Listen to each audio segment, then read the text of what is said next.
con nuestro querido colaborador Hegel. Vámonos con él. ¿Cómo estás, querido Hegel? Hola, Pepe, muy bien, muchas gracias. Sabes, es martes de Sociedad Neuronal y todo el Sociedad público Neuronal. lo sabe, todos los invitados. El público lo sabe. Querido, platícanos ahora cuál es el tema. Veo aquí la geopolítica más que mapas. Uy, nos quieres emocionar el día de hoy. A ver, platícanos. Sí, hoy toca, ¿no? Y fíjate que, digo, con grandes invitados y con gran gente, sí es interesante, porque ya sabes, acá nos gusta volarnos la barda. Y también saben, Sí. público querido, que también nos gusta sacar este tipo de preguntas que luego, pues, cuestan trabajo descifrar. Ya saben, nosotros nos vamos no al siglo XIX, sino al siglo XV prácticamente. ¿Y qué es lo que pasa?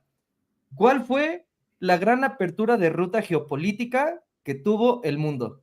Pepe, por favor, ayúdanos. Vamos.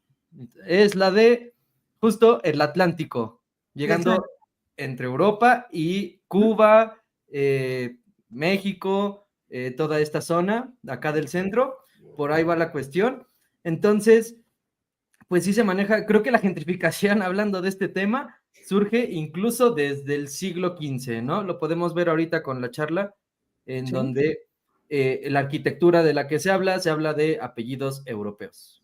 ¿Y dónde queda la arquitectura piramidal, por ejemplo? ¿No? Exactamente. Y además también es interesante lo que tú mencionas, y es algo que a mí me gustaría preguntarte, y que lo vamos a ir resolviendo en esta exposición. Como tú bien dices, el Atlántico siempre es el que vemos. En los mapas nunca nos lo ponen al revés, que veamos el Pacífico, sino el Atlántico, ¿no? Siempre ver a Europa y a África, pero no vemos a Asia. Por ejemplo, si el mapa fuera al revés, tener la vista con Asia, eso hay mapas, pero en Asia, ¿no? Sí, por supuesto, esto es interesantísimo.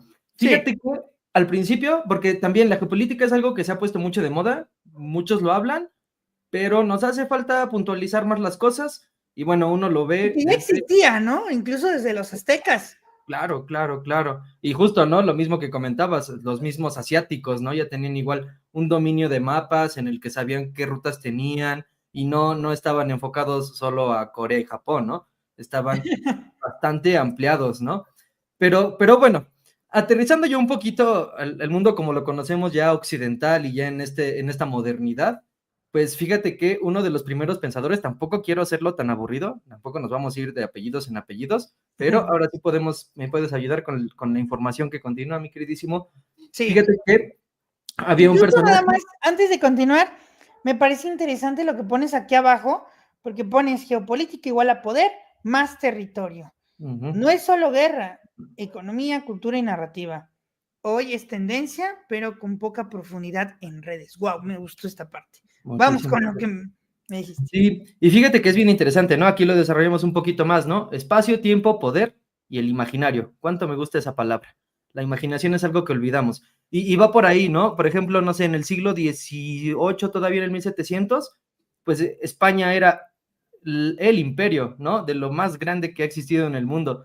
Y pocas Sí. personas pudieron identificar que fuera dentro de 100 años, cuando estuviera toda su caída ya llena de revoluciones y comenzara pues este otro imperio ya más al norte, ya más de nórdicos, con que empezara pues a comenzar a conquistar todo lo que fuera el norte de Nueva España, ¿no? Que pues, hoy en día ya es California, Texas, Seattle, toda esta región, ¿no?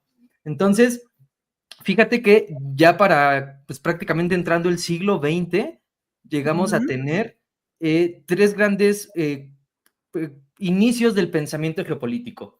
¿Cuál es el primero? Y este yo creo que se le va a hacer familiar a muchas personas cuando estaba un poquito como todavía en auge hace un par de meses, digo, todavía está vigente, pero hace 2, 3 meses que se puso un poquito pesado, más pesada la cuestión de Ucrania, muchos andaban hablando sobre el Lebensraum. No sé si se acuerden por ahí, querida audiencia, querido Pepe. Sí, me acuerdo muy bien porque sobre todo era una época muy turbulenta.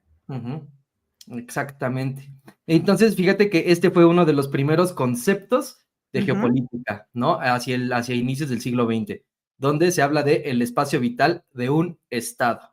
Y creo que por ahí entraría perfectamente el tema de la gentrificación, al que distintas nacionalidades lleguen, por ejemplo, pues hoy en día nos toca a México, en años posteriores ya se ha visualizado, no lo estoy inventando yo, Venezuela va a ser uno de los grandes hitos a la hora del desarrollo económico dentro de 20 años, ¿verdad? Pero justo son estas cuestiones geopolíticas que, como pasó con Nueva España, cayó, pero mucha gente que todavía vivió su grandeza no visualizó que ya estaba cayendo. Quizás pudiera estar pasando ahorita con Estados Unidos, por ejemplo, ¿no? Bueno, para no hacerles el cuento largo, también hubo otros dos pensadores que surgieron con el Lebensraum, y eso me parece bien interesante porque es algo que sucedió. Uno fuera Halvard Mackinder, también lo hemos escuchado mucho, por supuesto, al menos los que les guste este tema, y otro fuera Nicholas Spickman. Lo interesante de estos dos sujetos es de que eran una antítesis entre ellos dos. Uno hablaba sobre, que era Mackinder, que era sobre el control del territorio, y quien controla el territorio controla pues básicamente el espacio, o lo que podríamos llamarle igual el Lebensraum, ¿no? Está buenísimo eso, ¿eh? Y por supuesto, el otro personaje, Spickman, hablaba de la conquista del mar. Y si lo vemos entonces en choques coloniales e imperiales, entonces tenemos a Rusia como la gran nación que es de la tierra eterna, mientras del otro lado tenemos a Inglaterra, que es el imperio de los mares y de los navíos. Y justo creo que por ahí va, ¿no? Creo que estos personajes lo vieron porque era algo que estaba sucediendo y que nos estaba pasando. Bueno, para no hacer el cuento largo, a partir de ahí ya surgen unos nombres más recientes que ya hemos estado escuchando y ya se conforman como tal las escuelas de un pensamiento geopolítico. Llegan a ser 3, pero bueno, ya estamos en la cuarta, más o menos. Y una fuera el realismo clásico con Kissinger. Por supuesto que todos los hemos estado escuchando.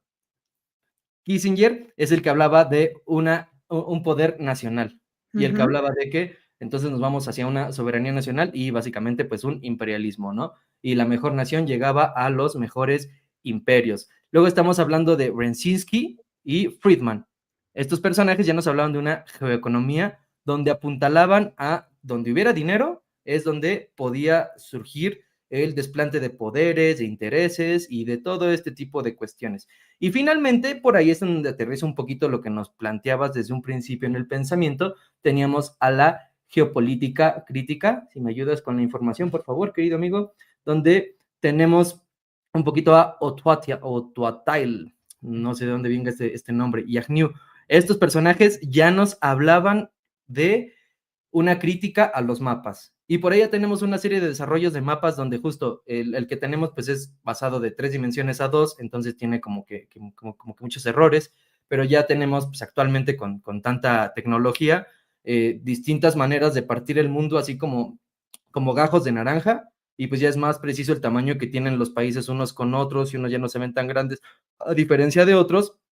Y por ahí entra mucho esta idea y este aterrizaje de el que fuera Enrique Dussel. Me encanta este pensador, para mí uno de los pensadores más grandes de América Latina, que es lo que dice Enrique Dussel, justo que como no lo estaba platicando un poquito nuestro querido Pepe, el mapa que tenemos está mal. Realmente, como tendríamos que estar viendo el mapa, es ver el estrecho de Bering junto, o sea, ver a Alaska y Rusia unidas, ver más cerca a Estados Unidos de China que de Portugal, por ejemplo, ¿no? Y esto nos parte completamente la narrativa que tenemos de la modernidad desde que llega a España y conquista América, pero realmente ha sido más fácil al día de hoy. ¿Cuántos asiáticos, hablando de justamente de gentrificación, cuántas colonias asiáticas no hay aquí en México? Y si nos vamos a Tijuana, y si nos vamos a Mazatlán, y si nos vamos a Culiacán, si nos vamos por toda esa costa en Sonora, por todo ese lado, hay muchísimas colonias asiáticas. Y por ahí viene la cuestión, nos estamos quejando del güero. Bueno, al menos ya nos dimos cuenta de que el güero causa un problema, ¿no? Pero justo, los asiáticos están pasando como si nada, porque constantemente nos estamos brincando hacia estos lados. Y bueno, no sé si te acuerdes, querido, con la geopolítica civilizatoria, bloques culturales y cosmovisiones. ¿Cómo está eso? ¿Me ayudas, por favor, con la siguiente? Sí. Con la información, vamos continuando. No sé si recuerdes, amigo, que hace un par de años, unos 3, 4 años, nos estaban hablando acerca de que había 10 grandes geopolíticos en el mundo. ¿Recuerdas esa lista? No, la verdad no. ¿No la recuerdas? ¿Cómo crees? Bueno, después la estaremos No. compartiendo por acá. Fíjate que después me di la tarea y también no estaba como que muy avalada por muchas personas, tampoco se crean. Pero en esta lista había pues 10 grandes geopolíticos del mundo. Fue como por el 2021, ya casi pasando la cuestión de la crisis sanitaria. Ah, no, Y, entonces ya sé cuál, ya sé ajá, cuál. Sí está exacto. avalada. Sí, Sí, o sea, sí. pues sí, pero no traía como que sellos, ¿no? O sea, sí lo estaban compartiendo todos y sí fue muy, Ajá. muy profesional, pero pues justo no hay, digamos, una OTAN geopolítica, ¿no? Un BRICS geopolítico, no No tenemos todavía bueno, esto, ¿no? exactamente, no lo hay, pero sí, pues. Y te voy a Ujú. decir que sí está avalada porque ahí está nuestro amigo, el doctor Jalife. Por supuesto. Y es que fíjate que traté de darme a la tarea de buscar a estos personajes, pues para estar más informados sobre pues, las personas más conocedoras en su ramo. Y lo que sucedió mucho fue que de los que podemos tener acceso, intenté rascarle, fíjense que intenté rascarle en varias redes sociales, solo eran 4, justamente, que quien fuera, era Jalife, por supuesto, en primer lugar, Daniel Stulin, Alexander Dulgin, y por ahí se me va otro personaje, pero todos los demás Y ya Terry eran, Mason, que es del ajá, portal Voltaire. por supuesto. Sí, sí, sí, claro. Y los demás eran, pues, ya de Medio Oriente, asiáticos, que ya incluso ni siquiera tenemos las Exacto. mismas letras, ¿no? Para tratar de informarnos. Ya con Alexander Dulgin se nos complica un poquito la transmisión de información. Entonces, bueno, en estos sentidos, lo que parece interesante y es donde aterriza perfectamente la teoría neuropsítica que ya saben, les venimos manejando todos los martes y también en el canal de NeuroP Sitio, es que actualmente, pues justo tenemos grandes proyectos mundiales, globales, de distintas naciones, de distintos grupos de poder que están dedicándose hacia un lado o el otro, o varios, pero es interesante ver y asimilar cómo de estos grandes pensadores podemos ir aterrizando la información que sucede de pues grandes bloques económicos y cómo se van modulando unos con otros, ¿no? Como lo estuviéramos viendo acá en el mapa que les estábamos mostrando, tenemos por un lado la anglósfera, que digo que también tiene choques civilizatorios interesantes, ¿no? Pero tenemos justo, ¿no? A Estados Unidos con la OTAN, con Rusia, tenemos perdón, Rusia, con Reino Unido, tenemos a los BRICS con Euroasia, ¿no? Tenemos esta guerra híbrida donde ya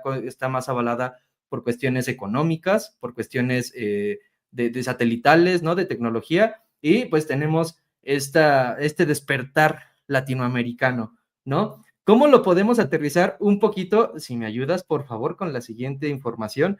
¿Cómo lo podemos aterrizar en cuanto a información de autores y esta visualización de cómo entender el mundo?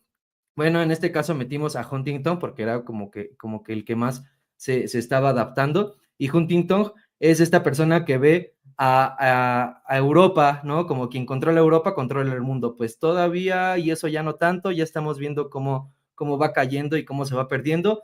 Pero entonces también tenemos, por ejemplo, a Alexander Dulgin, que lo está asimilando en un sentido más de un poder tanto como euroasiático, ¿no? Entre Rusia y China, por ahí pueden despertar y pueden tener un distinto poder del control mundial. Y por otro lado, tenemos a Daniel Stulin, que ya nos viene a hablar un poquito más sobre cómo la tecnología se va transformando, modificando y cómo quien va teniendo el poder tecnológico va teniendo pues un poder en el mundo y por ahí pues sigue Estados Unidos tendrá lo suyo desde una manera de consumo, pero por ejemplo tenemos a Rusia en el aspecto de que tiene gran tecnología militar y no mucho para el consumo de las masas. Eso es interesantísimo. Y Alfredo Jalife, esta representación desde una visualización donde América Latina, en este despertar de conciencias y con esta fuga de cerebros que se va para todas partes del mundo, puede comenzar a retomar ideas que, insistimos, como lo manejábamos desde un principio de la plática, no es tanto que podamos ver estas caídas de los imperios y estos nacimientos, ¿no? Como lo dijera nuestro expresidente Andrés Manuel López Obrador, lo nuevo todavía no acaba de nacer y lo viejo todavía no acaba de morir. Y pues mientras nosotros estamos en este punto medio donde quienes todavía tienen gran poder económico se van para acá, quienes no tienen tanto poder económico, pues pues tienen que emigrar a otras partes del mismísimo país o incluso a países más pobres o irse de refugiados económicos a otras partes del mundo, Sí. ya sea de mojados o de como quieran platicarlo. Entonces, pues no vamos a ver, realmente dudo mucho, ojalá, pero no creo que veamos esta anexión de California o Texas a México, por ejemplo, justo como tampoco nos tocó ver cómo perdíamos la misma California o la misma Texas, ¿no? Pero retener estas ideas y ser uno de los grandes, pues, iniciadores de estas visiones, bueno, es lo que quizás nos quede. ¿Cómo lo ves, mi querido Pepe? ¿Cómo lo ven, Muy bueno, me gustó mucho porque tiene mucho que ver con los orígenes de la geopolítica. Tocabas mucho a Speakman, que es uno de los creadores del concepto del mar Mediterráneo de América, que une el Golfo de México y el Mar Caribe, y ahí tiene las mayores reservas de petróleo. Y Speakman se intercambiaba cartas con George Kennan, que es otro geopolítico que realmente fue el que logró disolver la URSS. Muchos dicen que es Vinny Brzezinski, y ahí también lo mencionabas en tu presentación, y Kissinger. Los ponen a los dos como los grandes intelectuales, pero George Kennan es el que realmente logra eso. Y se intercambiaba cartas con Speakman y hablaban de los conceptos más importantes de la actual geopolítica. Entonces, me encantó mucho que los mencionaras, porque son parte de este juego geopolítico, y Mackinder, ¿no? Que él hablaba del corazón, del pivote, que es donde están los conflictos, ¿no? Donde está el conflicto en Asia, y es donde están todos los gasoductos y toda esa zona muy rica en petróleo. Hasta Ucrania mismo. Y fíjate que tenemos que estarlo hablando en esta, pues incluso falta de conciencia y de conocimiento. No sé si te acuerdes hace 2, 3 días como ¿Sí? En la misma mañanera tuvieron que llegar a cuestionar esta idea de un periodista, ni me pregunten de qué medio era porque no me interesa, pero que el Istmo de Tehuantepec, ¿no? Que venía del Istmo porque había muchos temblores, ¿no? Entonces que había que poner ahí alertas sísmicas y hasta tuvo que llegar nuestros representantes de la milicia a decir, oye, pero es Istmo porque es lo más corto entre uno y otro lugar, ¿no? Entonces, pues sí, desde los medios de comunicación que nos están bombardeando de información no se aterrizan estas cosas, pues bueno, pero no culpes al compañero. Pobrecito. No, le mandamos un saludo. Sí, no, claro. No, pero digo, pues que nos sirva como retroalimentación, ¿no? O sea, digo, también acá estamos puestos al ojo del huracán. ¿Ya ves, Guzmán? Público. Que te sirva de retroalimentación. Guzmán es un buen tipo. Ahí le mandamos un abrazo al buen Guzmán. Solo, pues ya, ojalá vea un poquito esta charla y pues ya que haya un poquito más de apertura, ¿no? En cuanto a los temas de geopolítica. Es un tipazo, Guzmán, igual que tú. Y por supuesto, la misma geopolítica latinoamericana, ¿no? Que debemos de reconocer, con Jalife, a mi punto de vista, y Enrique Dussel. Enrique Dussel, este gran personaje que se atrevió. Bueno, y también está Pepe Escobar. Sí, también, sí, por supuesto. Sí, es que tenemos, para buscar información, tenemos el problema, que justo, ¿no? Nos quedamos muy atorados con lo que fuera Medio Oriente, con lo que fuera la Unión Soviética, con lo que fuera Europa, todavía está un poquito África, y luego perdemos de visión que estamos en América Latina y que América Latina tuvo otra manera de organizarse, otra manera de plantearse frente al mundo, y pues por ahí nos perdemos. Como latinoamericanos, pues hoy en día ya estamos, no importa si somos altos, bajos, de ojo verde, de ojo oscuro, si somos güeros, si somos morenos, al fin y al cabo ya somos este mestizaje latinoamericano que tiene que aprender a convivir consigo mismo y a tener esta visión de cómo iniciaron un poquito la conversación desde el Lebensraum con la información con la vida de un Estado para entendernos desde este nacionalismo, donde podamos vernos como un organismo autónomo, independiente, que debe de aprender a ser, pues, vivir por sí mismo, a no depender de los demás, a no depender de deudas económicas, muy importante, y a partir de ahí irnos hacia la ilustración del mundo, un mundo donde no hay armas, donde no hay hambruna, porque por ahí va igual un poquito esta dificultad lo estamos hablando, se me olvida, de la gentrificación. La situación de sí, hay que cambiarla, sí, está mal, todos lo estamos cuestionando, todos lo estamos señalando, pero el problema, no muchos estamos proponiendo, porque ¿qué proponemos? Es que, ¿qué propones? Solo que pongamos un socialismo en el país y en el centro del país donde la vivienda sea digna y entonces quites a las industrias de construcción, es complicado, Mario ¿verdad? Pani, el arquitecto, da la solución, Tlatelolco. Sí, sí, pues Ahí sí, está la solución. sí, sí, sí. Tenemos buenos arquitectos, pero Mario Pani fue uno de los grandes arquitectos que junto con la visión de Le Corbusier y del funcionalismo de la época, era tener un espacio funcional. Incluso Le Corbusier tenía 5 puntos para que fuera un espacio funcional. Bueno, ya no quiero sacar mi lado arquitectónico, No, está pero... bien. No, pues fíjate, por ejemplo, incluso viéndolo un poquito desde el aspecto, y ahí es meternos igual en otro peine, en Sí, una camisa de 13 varas, yo creo. En la Unión Soviética, fíjate que por los 60, cuando estaba como que en su auge, lo que hacía el Estado era brindarles la paga y los materiales a los padres de familia para que entonces estos justo hicieran complejos similares a los de Tlatelolco. Si se dan cuenta, en Rusia, luego hay departamentos de hace 60, 70 años bien chiquitos y apenas cabe una familia con 2 habitaciones, como por esos sentidos, pero lo que demostraron fue que la cohesión familiar existía además, se fortalecía. ¿Por qué? Porque, y les digo, es que ahí nos metemos en camisa de 13 varas, ya ni de 11, porque la mujer se quedaba en este papel femenino de estar apoyando en la casa y los quehaceres y el hombre en el que estaba proveyendo. Y por ahí tenemos que cuestionar incluso desde que somos gente que sale a cazar mamuts, porque las mujeres también nos acompañaban y por ahí entonces es en qué momento fue realmente donde la sociedad decidió que la mujer tuviera ese papel pasivo en la sociedad y el hombre tuviera este papel activo en la sociedad. Sin embargo, sí nos da estos referentes. Y bueno, la otra cuestión, ¿no? Sí, vamos a llenar de Tlatelolco a todo México, pero también hay que llenarlo de un transporte eficiente, también hay que llenarlo sí. de una movilización importante de recursos, de víveres, y por ahí es en donde tenemos que destruir el mundo y hacer uno nuevo. No, y lo que tenemos que hacer, creo, que es meter en las universidades otra manera de hacer arquitectura. Claro.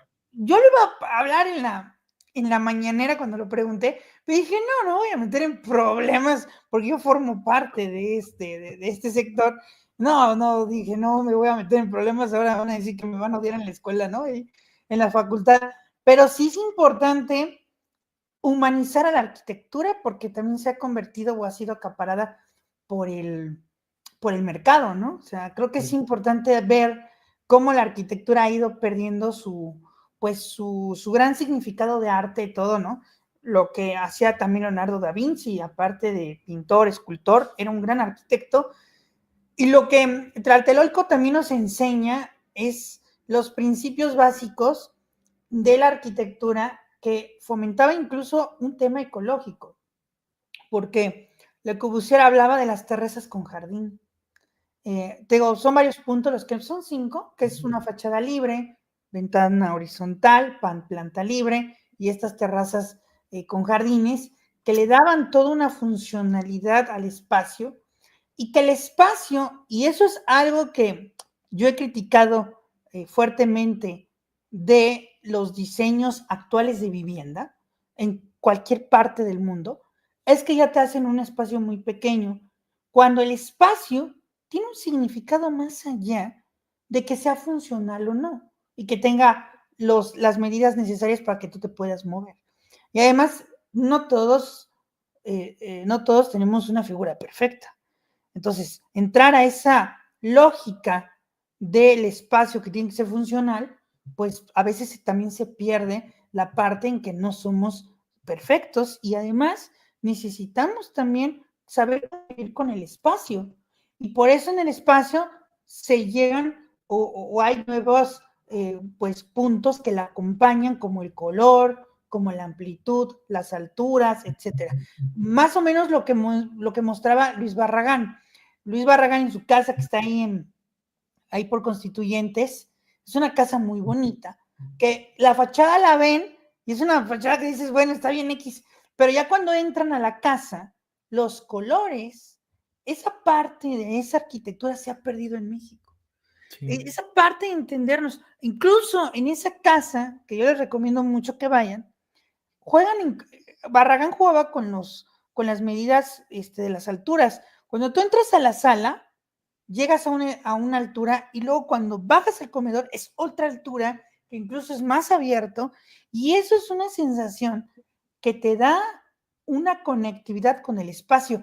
Actualmente ya eso se pierde. Con que tenga mi cama y tenga donde lavar y tenga donde comer, es suficiente.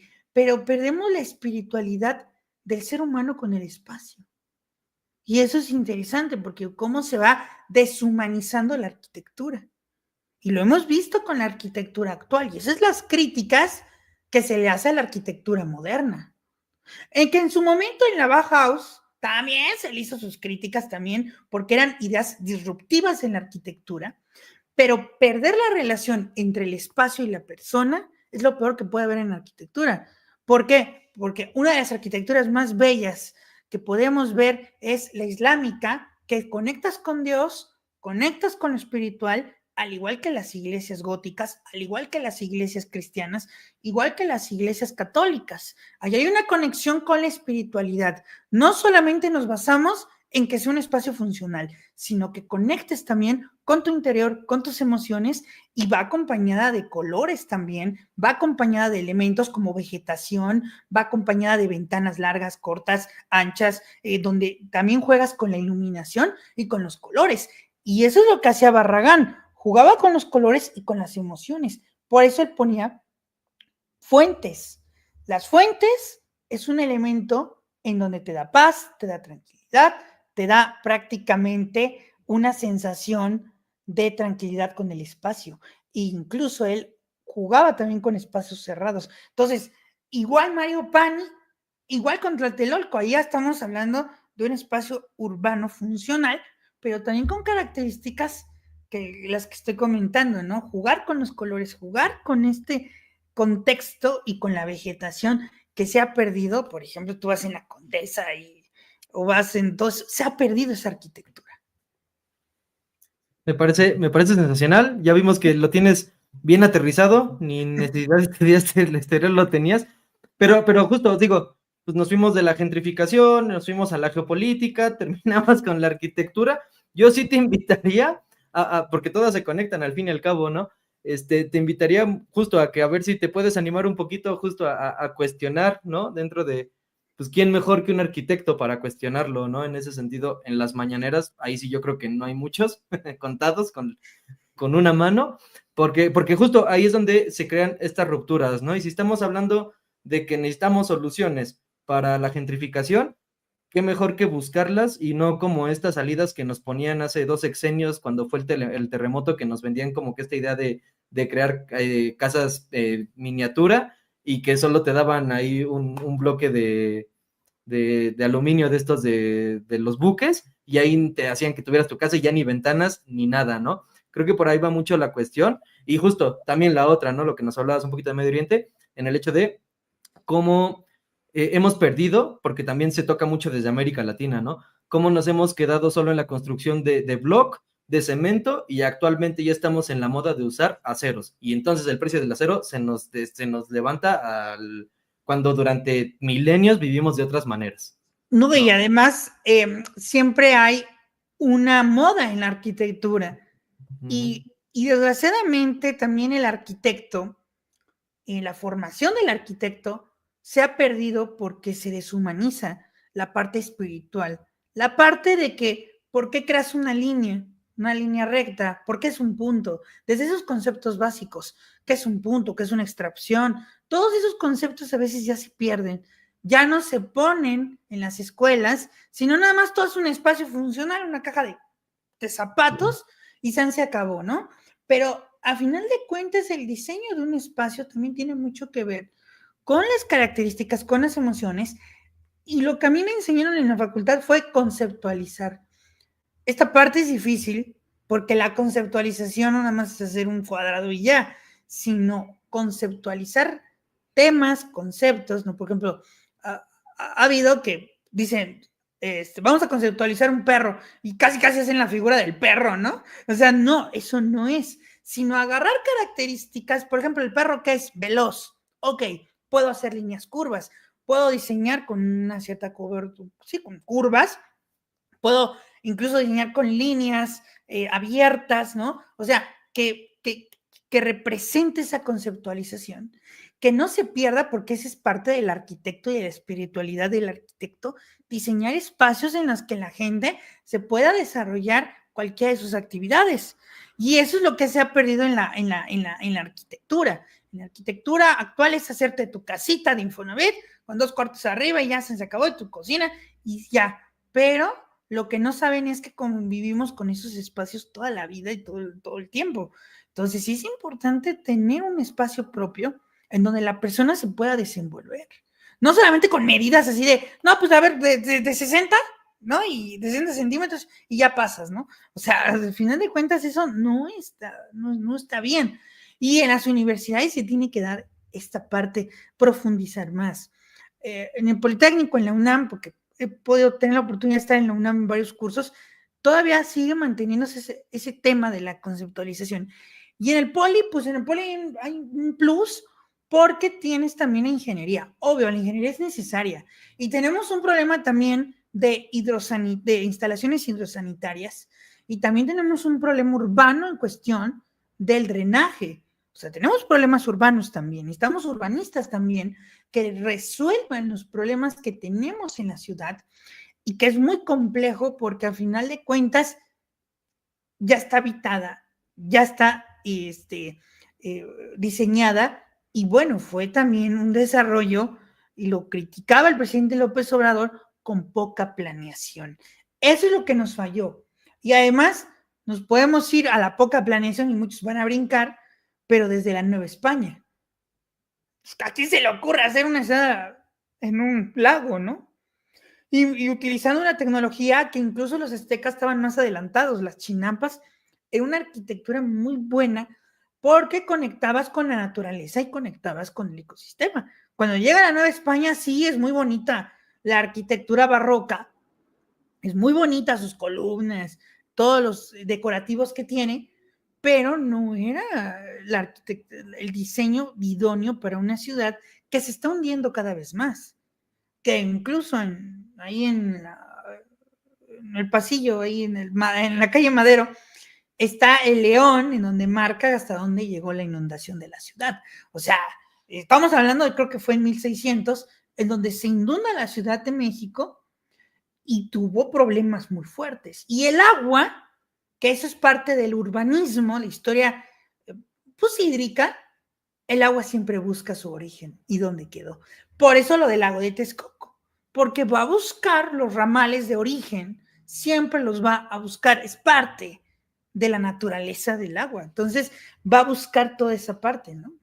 Y como lo hablara Sheinbaum, ¿no? Hoy en la mañanera, en ese hecho, ¿no? De es que cuando tenemos sequías hay mucha sequía y cuando tenemos grandes lluvias hay grandes concentraciones de agua y no podemos hacer justo, ¿no? Ni siquiera un contenedor de agua porque pues se nos va a venir para derrumbes, entonces, ¿cómo lo sostenemos? Y justo por ahí va esta idea, ¿no? Acá se estaban manejando y lo que hablábamos del mismo urbanismo, no eran carreteras, no eran camiones, no había baches, lo que había era agua corriendo, era una sana alimentación, podían ocupar sus heces para que fueran inmediatamente abono a las plantas y se iban comunicando por canaletas, no tenían broncas de combustibles fósiles, no tenían ninguna situación de ese estilo. Y volvemos al punto, ¿no? Y incluso hablando lo de la espiritualidad, como lo dijera Kandinsky, ¿no? Que hay que ocupar esta situación interpretativa y de la espiritualidad en el arte, porque también la misma gastronomía no está considerada una de las bellas artes, ¿no? Y la arquitectura sí, eso está interesante.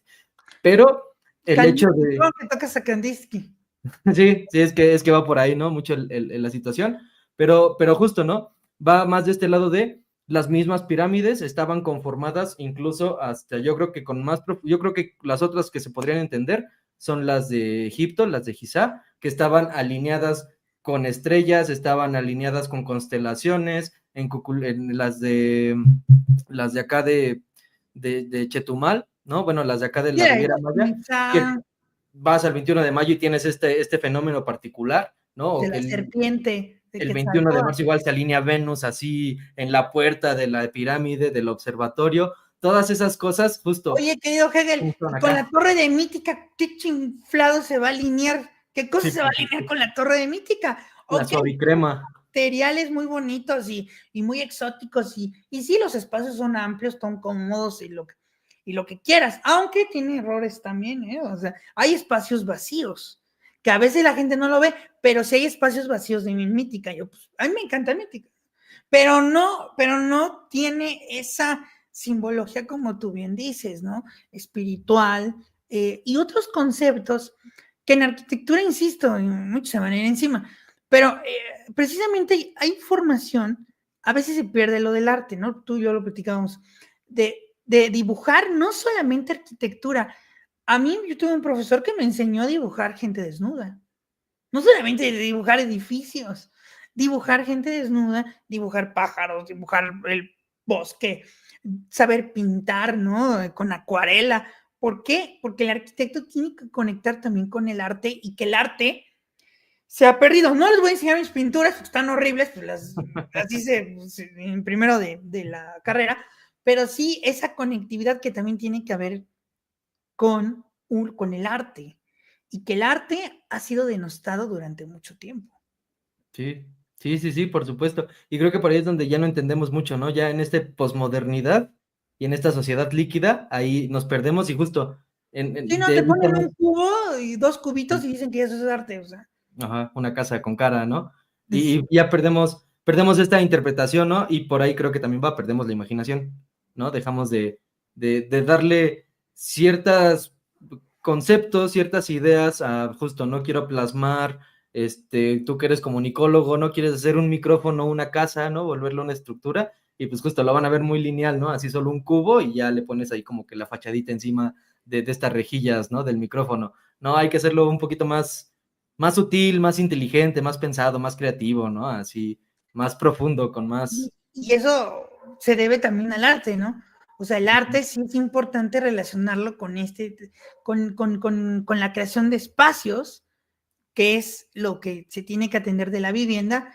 Y por ejemplo, Leonardo da Vinci, ¿qué hizo en la Capilla Sixtina? Pues hizo todo un arte, Da Vinci, en la cuestión de en la Capilla Sixtina y otras obras como la Mona Lisa, etcétera. Pero la Capilla Sixtina es un manjar. Sí. Ver el arte que hace Da Vinci y también Van Gogh. Van Gogh también su arte, que era muy interesante y que te revolvía, pero los colores, él mostraba un cierto dolor. Bueno, pues sí sabemos por cuál dolor, ¿no? Por la oreja. Pero también mostraba, y a él le encantaban los colores azules, de diferentes tonalidades. Entonces, él también reflejaba un sentimiento, y también la arquitectura moderna tampoco la podemos echar a la basura, porque Sarah Sahid, bueno, no me acuerdo de su apellido que acaba de morir, también manejaba una arquitectura emocional, aunque era enredosa, y obvio metes en apuro a los ingenieros, porque luego sí, tus volados de 2 metros, pues también, ¿no? O sea, también este es el ingeniero. ¿Y qué pasa con Plaza Arts, no? Que hicieron su voladote, se les cayó porque le pusieron muchos materiales muy pesados, y si ya era un volado, pues ya que no iba a aguantar el peso de todo lo que cargaba la pobre estructura. O sea, también hay que entender y hay que relacionarnos también con la ingeniería. O sea, eso, no estamos peleados con la ingeniería, pero sí recuperar esa parte espiritual. Saber trabajar en equipo, ¿no? Y en sociedad. Y fíjate, por ejemplo, digo, no hay mucha información, pero por ejemplo, lo mismo que estaba haciendo Leonardo da Vinci, lo estaba haciendo en Nezahualcóyotl, en este lado, tal vez 50, 100 años antes, ¿no? El mismo arte de estar poniendo presas, de estar poniendo soportes dentro del lago, de estar construyendo estructuras arquitectónicas pesadas, de donde traías la piedra, tiene su sentido. Y también lo quiero aterrizar un poquito con la Virgen de Guadalupe, la que está ahí en la iglesia del Zócalo. No tenemos una técnica para explicarnos cómo fue creada, pero se creó, o sea, existieron técnicas y ahorita no las reconocemos. Sí, porque nos fuimos mucho con lo occidental, ¿no? Y digo, se respeta. Lo triste es eso, que se ha perdido de este lado. Y también, ¿a qué sentido tan absurdo ha llegado al punto en el que yo ahorita me hizo ruido con lo que decías de la plaza mítica que tiene muchos espacios vacíos, el que llegas a un museo y con las obras de arte que tenemos actualmente se pierde definitivamente, ¿no? Tenemos esta realidad donde ya un bote de basura lo fotografían y lo admiran cuando solo es un lugar para echar los depósitos de la basura, ¿no? Entonces, ¿hasta qué punto estamos llegando en esta conceptualización, en esta creación de ideas y en esta pérdida de identidad, de espiritualidad, de imaginería, de pensamiento, de ideas, de crítica, de visión, ¿no? En dónde termina uno y empieza el otro. Llega a tener lo suyo, por supuesto, creo que hay que rescatar lo que sea rescatable y volvemos a criticar lo que tengamos que estar criticando. Por supuesto que puede ir. Pues ya nos echamos ahí una plática de arquitectura. Y sí, en la Plaza Mítica tiene muchos espacios desperdiciados, pero también tiene unos muy interesantes, ¿no? Sus jardineras. Tiene lo suyo, ¿no? Pero podríamos, ¿no? Por ejemplo, yo sí les recomiendo ya para ir cerrando el tema de Luis Barragán. La casa de Luis Barragán es muy bonita. Por fuera dices, está horrible, pero ya por dentro te llevas la sorpresa que es muy bonita la casa. Su habitación a mí me encanta, a mí me gustaría tener una habitación así, que conecta con la sala de estudio, con su biblioteca, o sea, yo quiero una así, y su baño, bueno, o sea, vale la pena, también irnos a la arquitectura. A ver, desde dónde enfocarlo, ¿no? Luego hay unas fotos muy buenas que dices, ay, ese punto no lo vi, ¿no? Yendo a la casa. Así Sí. es, saber tener la perspectiva adecuada para percibir todos esos matices que nos han querido dar y que pues luego uno con falta de conocimiento no logra detallarlos lo suficiente. No, no, y además a veces sí se necesita, como tú dices, el conocimiento, pero sí se disfruta mucho. La Capilla Sistina, por ahí nos comentan. Miguel Ángel, perdón. Yo sí, Da Vinci, yo no estaba pensando. Miguel Ángel, perdón, sí, Miguel Ángel. Con la Capilla. Sí, Da Vinci hacía más sí, perdón. Ajá, sí, por supuesto. Sí, Leonardo da Vinci, sí. No sé, ya estoy desconectado también. Ya, falta de conocimiento, un poquito de estudio para la materia. Pero traes bien aterrizado todo, pues no dejas de ser. Sí, no, y ya se me olvidó, O sea, ya tiene mucho que no toco un libro de arquitectura ni de arte, Ya me he dedicado más a la política. Bien, también tiene sus matices y sus apreciaciones Pero el público anda con todo, O sea, nuestro público es muy informado, Te corrijo. Mira, por acá igual nos hablaron de la refinería que no refina. Samuel Gallina, baches el drenaje en Monterrey. 2 o 3 casas, 2 o 3 módulos de casas, pues sí, ¿no? Como en San Francisco también, ¿no? Que tienen ahí ya, empiezan a hacerlas en serie. Pues mucho igual desde el mismo Inglaterra, ¿no? Que ya tenían así como que ya estas fachadas de construcción en serie. Y yo insisto en lo mismo, pensamos que aquí en México, prehispánico, no se vivía, o se vivía solo en pirámides, o sea, no tenemos idea. Pero yo los invito igual a asomarse un poquito a Teotihuacán. Por ahí mismo había cuartos, sí teníamos cuartos, sí dormíamos en cuartos, se los juro que sí dormíamos en cuartos. No dormíamos ahí a la intemperie, sí había cuartos, sí había casas, sí, pero se los prometo. pero son esas cosas que perdemos de vista, ¿no? O sea, si están destruidas, hay casas muy bonitas ¿cómo se les llama? Embajadores mayas, embajadores tarascos, embajadores de distintas partes que llegaban acá al centro, ¿no? Y ahí es donde lo hablamos un poquito, incluso la misma geopolítica, ¿no? El espacio-tiempo, el cómo hay lugares muy definidos, como lo hablabas con el punto pivote en Asia, que esos lugares tienen los recursos y constantemente vamos a estar cayendo, así sea China, o así sea India, o así sea Brasil, o así sea Venezuela, siempre vas a estar yendo hacia esos lugares. Lo importante es entender en qué momentos quién tiene el poder y entonces quién crea el impacto, ¿no? Creo que por ahí es el punto con el que podríamos concluir esta breve, extensa charla que nos fuimos a todo y a nada, pero estuvo interesante. Sí, bueno, pues vámonos, querido Hegel, te despido. Muchas gracias. Tus redes sociales.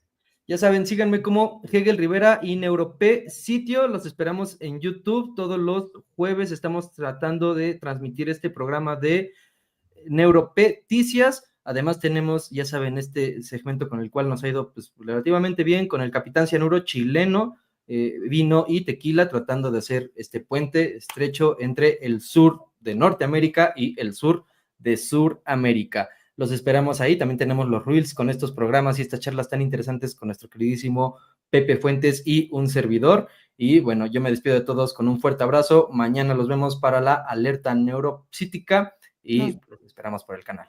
Fuerte abrazo a todos. Querido Hegel, te mando un abrazo enorme y seguimos en contacto. Muchas gracias. Abrazo enorme. Pronto.